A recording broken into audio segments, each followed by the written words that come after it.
और अब घंटी बजाओ, क्योंकि साल 2022 तक सबके सिर पर छत हो, इस लक्ष्य के साथ प्रधानमंत्री नरेंद्र मोदी ने 5 साल पहले पीएम आवास योजना की शुरुआत की थी। इस योजना के तहत अब तक करीब 1.25 करोड़ मकान बनाए भी जा चुके हैं, लेकिन पीएम मोदी के इस ड्रीम प्रोजेक्ट में भी करप्शन का कीड़ा लग चुका है।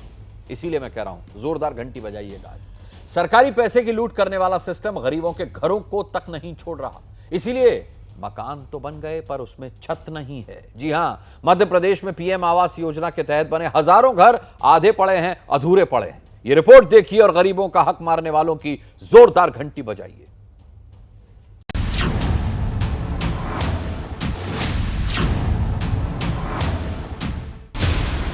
तीसरी किस्त बकाया है, नहीं दिया गया है 50,000 रुपया।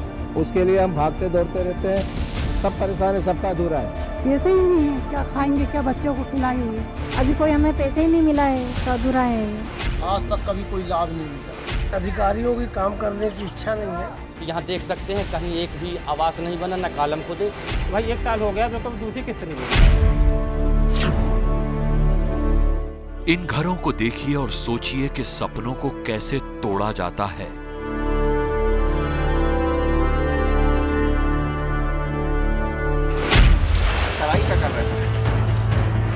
ये वो लोग हैं जिन्होंने कच्चे घरों में उम्र बिता दी,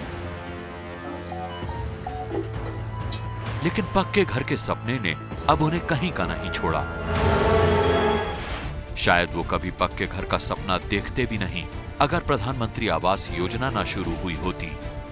2015 में मोदी सरकार ने कच्चे घरों में रहने वाले गरीबों के लिए इस योजना की शुरुआत की थी। जबलपुर के मानेगांव में रहने वाले गोपाल नामदेव ने इसी योजना के तहत अपना मकान बनाने का सपना देखा। योजना के तहत सरकार 2.5 लाख 3 किश्तों में देती है, जिसमें से पहली किश्त 1 लाख रुपए की होती है। गोपाल को पहली किश्त मिली तो उन्होंने इस पक्के मकान का काम शुरू कर दिया। कुछ ही समय में दीवारें खड़ी हो गईं, पर घर तो तब पूरा होगा जब छत भी बने। वो आज तक नहीं बन पाई। करीब 1.5 साल हो गए गोपाल और सीमा को इस बिना छत वाले मकान में रहते हुए। आखिर क्यों? प्रधानमंत्री आवास योजना में सर जी जब से किस्त ही नहीं आ रही है। पहली 1.5 साल। कितने की? 1 लाख। तो दोबारा फिर अभी नहीं आए। 1.5 साल पहले आज जो किस्त आई तो उसमें जितना था अपना 1 लाख का तो बन गया। अब जैसे ही पड़े हैं खुला में, कहाँ जाए अपना लोग।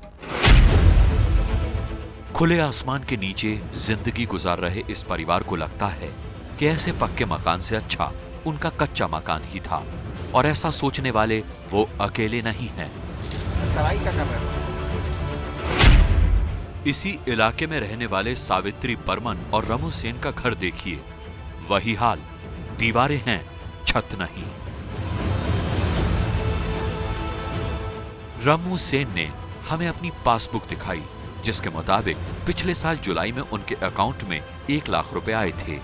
पीएम आवास योजना के इसी पैसे से रमू सेन ने यह घर बनवाना शुरू किया, लेकिन उसके बाद से अगली किश्त का जो इंतजार शुरू हुआ वो अब तक जारी है। 1 लाख रुपए आई थी, 2.5 साल हो गए, फिर नहीं आई है। हम लोग ऐसे गीले में रह रहे हैं हमेशा। 1 लाख में इतना ही मकान बन पाया है। अभी पता कर रहे हैं, कोई बताते ही नहीं है कब आएगा भाई, कब आएगा भाई। आएगा आएगा, ये इंतजार पूरे साल बीत गई हमारी।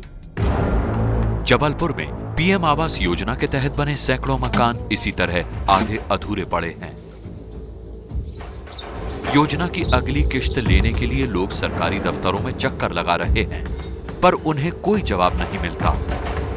जबलपुर शहरी क्षेत्र में 12,000 लोगों को पीएम आवास योजना के लिए चुना गया था। इनमें से लगभग 7,000 लोगों को अब तक दूसरी किश्त नहीं मिली है। यही हाल मुख्यमंत्री शिवराज सिंह चौहान के गृह जिले सीहोर का भी है। ये सारे मकान पीएम आवास योजना के तहत बनाए गए हैं, लेकिन इनमें से कुछ का काम ही पूरा हो पाया है, बाकी आधे अधूरे पड़े हैं।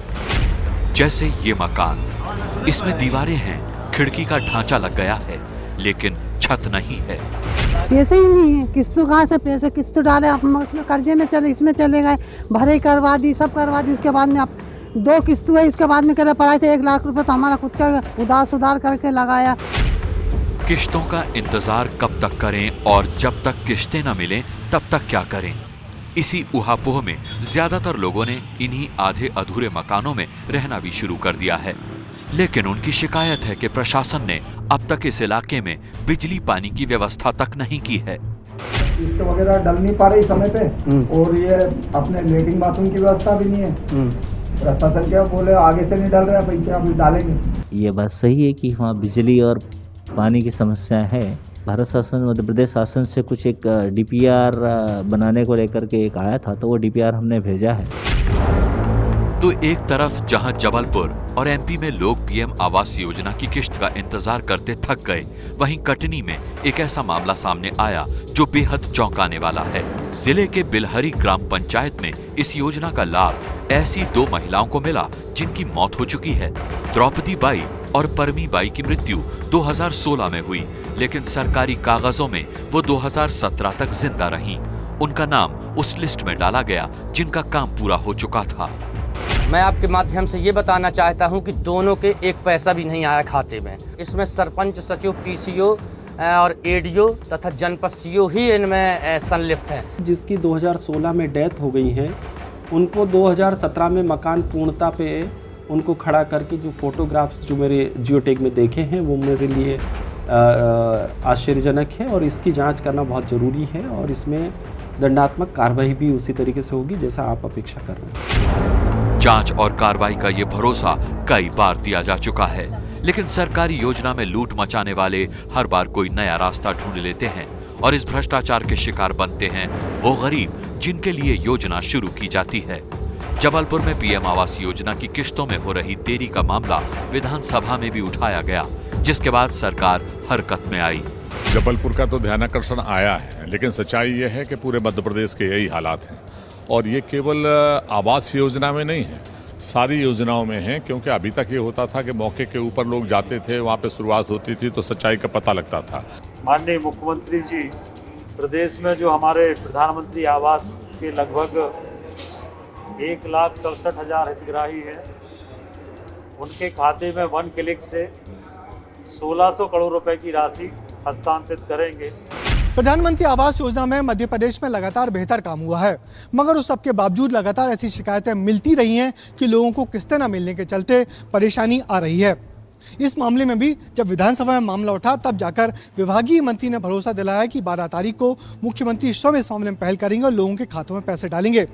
ये परेशानी बार बार नहीं आनी चाहिए, तब कहीं जाकर प्रधानमंत्री आवास योजना का सपना हर गरीब का साकार हो पाएगा। इंसाफ का इंतजार लंबा होता है, लेकिन बलिया के रहने वाले मुकेश के लिए यह इंतजार 14 साल लंबा हो गया। कानूनी तंत्र की अंधेरगर्दी का शिकार बने मुकेश ने जो जुर्म किया ही नहीं, उन्हें उसकी सजा भी मिल गई और फिर वो बेगुनाह भी साबित हो गए। पर सवाल है कि मुकेश को गुनहगार बताने वाले सिस्टम को सजा कौन देगा? घंटी बजाओ। इस दिन के लिए मुकेश और उनके परिवार को 14 साल लंबा इंतजार करना पड़ा। बलिया के रहने वाले मुकेश तिवारी पिछले 14 साल से जेल में थे, वो भी उस जुर्म के लिए जो उन्होंने किया ही नहीं। मुकेश पर 2007 में हत्या का आरोप लगा। पुलिस ने मुकदमा दर्ज कर मुकेश को जेल भेज दिया। जिला न्यायालय ने उसे उम्र कैद की सजा भी सुना दी, लेकिन मुकेश और उसके परिवार ने हार नहीं मानी। घर आया तो 302 के मुजरिम हमको थानाध्यक्ष असमद खां और FIR करता और ये सब मिलकर अपना फंसा दिए नामजद मुकदमे में। हाई कोर्ट से मुझे पूरा विश्वास था कि मेरे साथ न्याय होगा, और मुझे भगवान ने न्याय दिया और हाई कोर्ट ने न्याय दिया। हत्या हो गया, उसमें हमारे लड़के को फर्जी फंसा दिया गया और फर्जी फंसा करके उसको 302 के केस में भेज दिया गया। बलिया से हमारी केस में सजा हो गई आजीवन। हमने जाकर के इलाहाबाद में अपील किया, हमको भरोसा था कि हमको न्याय मिलेगा। फाइनल हियरिंग कराने पर हमको इंसाफ मिला। इंसाफ की इस लड़ाई में न्याय व्यवस्था का वो सच एक बार फिर सामने आ गया जो किसी भी निर्दोष को गुनहगार बना देता है। चचे ने भाई पेश किया, उसने कहा मैंने मर्डर नहीं देखा, केवल भागते देखा। आयोग कहता मैंने दस्तखत तो किया चिट्ठी पे, कब किया याद ही नहीं है। 2 आदमी पीछे से पकड़े हैं, सामने से गोली लगी, पीछे निकल गई। ये संभव नहीं है क्योंकि अपने आदमी खुद ही उसमें घायल हो जाएं, गोली निकली तो। तो 2 आदमी जमानत हो गई थी, इसलिए मुकेश तिवारी की नहीं हुई थी। सिस्टम के नाइंसाफी का शिकार बने मुकेश से न सिर्फ उनकी जिंदगी के 14 साल छीन लिए गए, बल्कि इस दौरान उन्हें अपनी नौकरी से भी हाथ धोना पड़ा।